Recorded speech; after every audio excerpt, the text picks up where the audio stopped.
ఆరోగ్యం అంటే natural food. Nature మంత్ర ఇప్పుడే మీ ఇంటికి తెచ్చుకోండి. నమస్తే, welcome to I dream talking point with కవిత.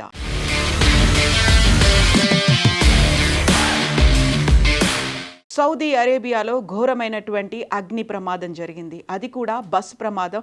బస్సులో ఉన్నటువంటి 43 మంది ప్రయాణికుల్లో కేవలం ఒకే ఒక్కరు మాత్రమే ప్రాణాలతో బయటపడ్డారు. 42 మంది సజీవ దహనం అయ్యారు. మక్కా నుంచి మదీనాకు వెళ్తున్నటువంటి ఈ బస్ డీజిల్ ట్యాంకర్ను ఢీకొనడంతో అందులో 42 మంది అక్కడికక్కడే సజీవ దహనమయ్యారు. అందులోనూ హైదరాబాద్కు చెందినటువంటి భక్తులే ఎక్కువగా ఉన్నట్టు సమాచారం. మొత్తంగా 42 మందిలో 21 మంది మహిళలు, 11 మంది చిన్నారులు ఉన్నారు. హైదరాబాద్కు చెందినటువంటి యాత్రికుల బృందం ఇందులో ఉంది. మల్లేపల్లి బజార్ ఘాట్కు చెందినటువంటి 16 మంది అందులో సజీవ దహనమైనట్టుగా తెలుస్తోంది. ఈరోజు తెల్లవారుజామున, అంటే భారత కాలమాన ప్రకారం 1:30 అది సౌదీల కాలమానం ప్రకారం 11:30 మధ్యలో జరిగినటువంటి ఈ అగ్ని ప్రమాదంలో మొత్తంగా ఎవరెవరిని ఎంతమంది ఉన్నారు అనేటువంటి గుర్తించలేని స్థితిలో కూడా మృతదేహాలు కాలిపోయి ఉన్నటువంటి పరిస్థితి. మక్కా నుంచి మదీనాకు వెళ్తుండగా ఈ బస్ అక్కడ ఆగి ఉన్నటువంటి ట్యాంకర్ను ఢీకొనడంతో తెల్లవారుజామున విషాదం చోటు చేసుకుంది. దీనికి సంబంధించి ఇప్పుడు భారత ఎంబసీతో పాటుగా ఎంపీ అసదుద్దీన్ ఓవైసీ, అలాగే రాష్ట్ర ముఖ్యమంత్రి కూడా అక్కడున్నటువంటి ఎంబసీలతో ఇప్పుడు టచ్లో ఉన్నారు. హైదరాబాద్కు చెందినటువంటి అల్ మీనా హజ్తో పాటుగా ఉమ్రా ట్రావెల్స్, ఈ 2 ట్రావెల్స్కి చెందినటువంటి ప్రయాణికులు, యాత్రికులే అక్కడ ఎక్కువగా ఉన్నట్టుగా తెలుస్తోంది. 2 బస్సుల్లో వాళ్ళంతా బయలుదేరారు. అందులో ఒక బస్ 43 మందితో వెళ్తున్నటువంటి ఒక బస్ అర్ధరాత్రి తీవ్రమైనటువంటి అగ్ని ప్రమాదానికి లోనైంది. అక్కడికక్కడే ఒకేసారిగా చెలరేగినటువంటి మంటలతో గుర్తుపట్టరాని స్థితిలో అంతా మృతి చెందారు. అక్కడ మక్కాలో అన్ని రిచువల్స్ పూర్తి చేసుకొని దైవ దర్శనం కంప్లీట్ చేసుకున్న తర్వాత మదీనాకు వెళ్తుండగా, ఎక్కువగా భారతీయులు ప్రయాణించేటువంటి రహదారి మీదే అర్ధరాత్రి ఈ ప్రమాదం జరిగింది. దీనికి సంబంధించి టోల్ ఫ్రీ నెంబర్లను కూడా ఓపెన్ చేశారు. ఇక్కడున్నటువంటి మల్లేపల్లి బజార్ ఘాట్తో పాటుగా భారతీయులతో సంబంధించి అక్కడ ఉన్నటువంటి ఎంబసీ, అలాగే అక్కడ సహాయక చర్యల కోసమని టోల్ ఫ్రీ నెంబర్ ఓపెన్ చేశారు. +91 799 7959754, లేక ఇంకొక నెంబర్ కూడా ఉందా, +91 99 129 19545. ఈ 2 నెంబర్లు అనేవి ఇప్పుడు గవర్నమెంట్ కంట్రోల్ రూమ్ని ఏర్పాటు చేసింది టోల్ ఫ్రీ నెంబర్లకి. ఇప్పుడు ఆ జెడ్డా రియాద్లో ఉన్నటువంటి ఎంబసీలతో మాట్లాడుతూ ఉన్నారు. 24/7 ఒక కంట్రోల్ రూమ్ అనేది ఉంది.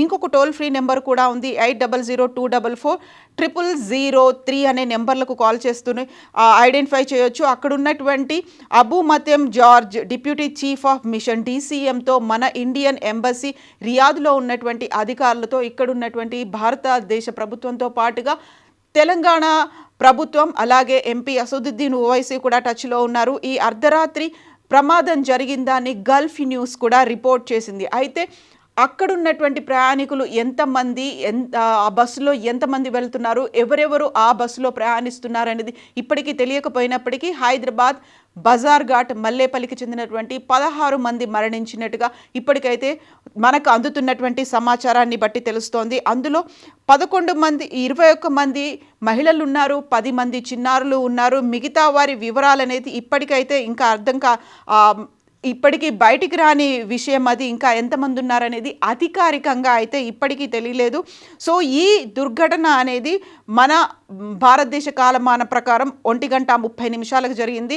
ముఫ్రిహాత్ అనేటువంటి ప్రాంతంలో ఈ దుర్ఘటన జరిగినట్టుగా తెలుస్తోంది. మక్కా నుంచి మదీనాకు వెళ్ళేటువంటి ఆ రోడ్డు మీదే రెగ్యులర్గా మన భారతీయులందరూ బస్సుల్లో ప్రయాణిస్తూ ఉంటారు. 2 బస్సులు వెళ్ళాయి. 2 బస్సుల్లో ఈ ప్రమాదం జరిగింది. ఉమ్రాకు వెళ్తున్నటువంటి ఒక డీజిల్ ట్యాంకర్ని గుద్దుకోవడం వల్ల ఈ ప్రమాదం జరిగింది అనేది అక్కడున్నటువంటి సౌదీ అరేబియా టీం అయితే వెల్లడిస్తోంది. యాక్చువల్గా ఈ మధ్య కాలంలో వరుసగా ఇలాంటి ప్రమాద ఘటనలే జరుగుతున్నాయి. అందులోనూ కర్నూలు ప్రమాద దుర్ఘటన, ఆ తర్వాత చేవెళ్లలో జరిగినటువంటి దుర్ఘటన, ఈ మధ్య కాలంలో రాజస్థాన్లో జరిగినటువంటి దుర్ఘటన, వీటితో పాటుగా ఇప్పుడు ప్రయాణికులతో వెళ్తున్నటువంటి ఈ బస్ అగ్ని ప్రమాదానికి గురైంది.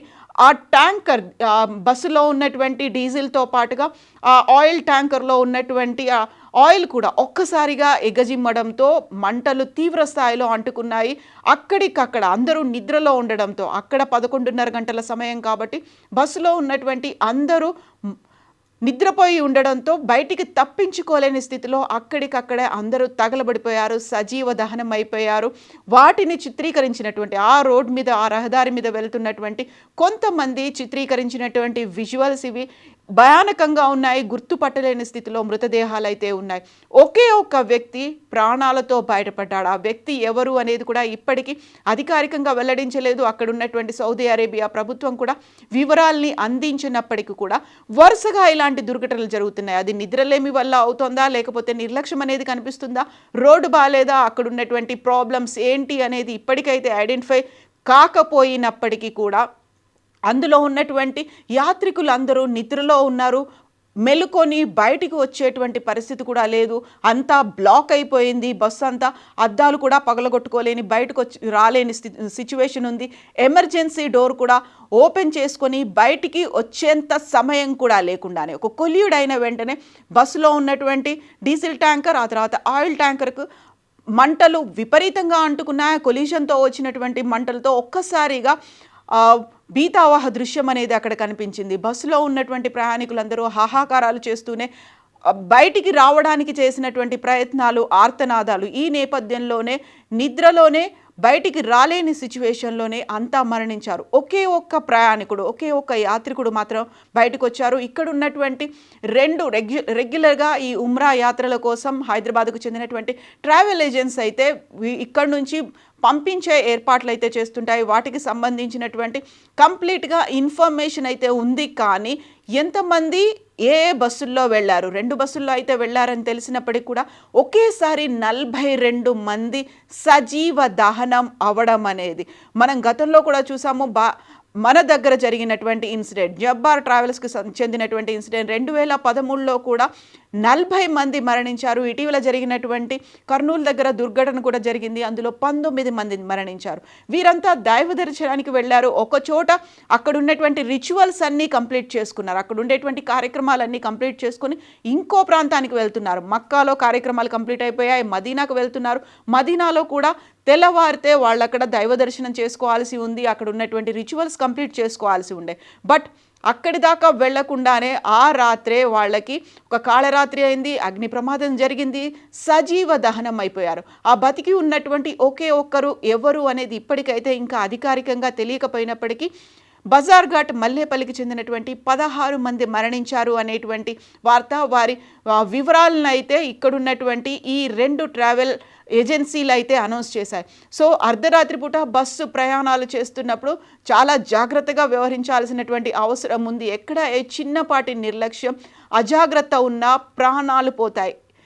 తిరిగి రానటువంటి ప్రమాదాలు, అందులోనూ తిరిగి రానటువంటి ప్రాణాలు ప్రమాదాల రూపంలో బలి తీసుకుంటున్నాయి.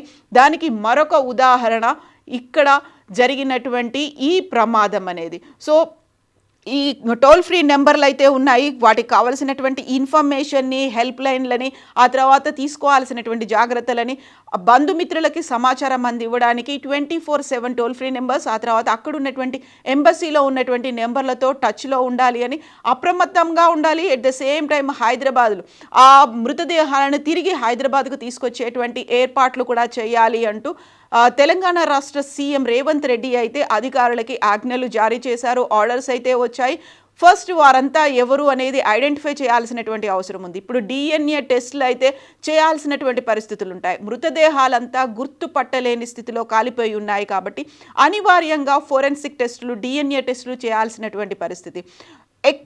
కనీసం మాంసపు ముద్దలు కూడా మిగలకుండా మొత్తం తగలపడిపోయినటువంటి సజీవ దహనమైనటువంటి ఆ మృతదేహాల నుంచి మిగిలిపోయినటువంటి ఎముకలు కావచ్చు, లేకపోతే దంతాల నుంచి DNA సేకరిస్తారు.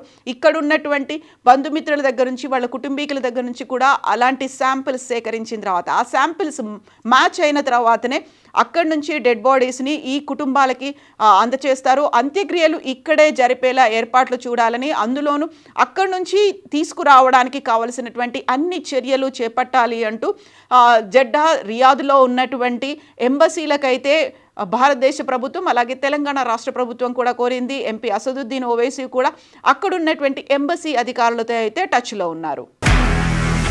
నిజంగా ప్రస్తుతం ఉన్నటువంటి సమాజం దేనికి ప్రయారిటీ ఇస్తుంది?